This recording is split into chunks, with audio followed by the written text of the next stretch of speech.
I stare out the window and reflect on what I've seen when the world was wide open before COVID-19. My mind drifts back to the memories that I recall from a time when we could all just fly long haul.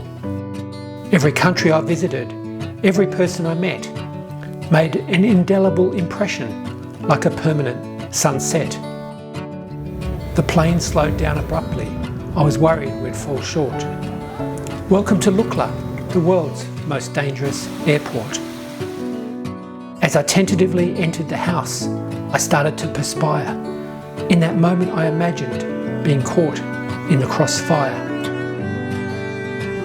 Weirdly clad girls danced on robots that were giant-sized, all the while my senses were simultaneously traumatised. A World Heritage City with coloured flaking walls was the last place I expected to cop one in the balls. The ice crashed on the bow whilst the penguins plipped and plopped. It took my breath away, and for a moment my heart stopped. There was a rumble far below as the earth began to shake. We needed to get off the mountain, quick, for our own sake. The girl rode a rickety bicycle and had a pink flower in her hair. On the way back I rode it too, as it only seemed fair. My first encounter with a silverback I will never forget. He was in control of my life. I prayed he was not upset.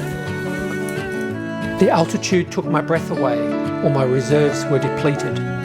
As the sun rose on the glacier, I knew we could not be defeated.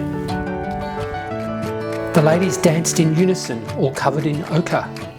I had no choice but to join in with moves that were mediocre. I trembled uncontrollably.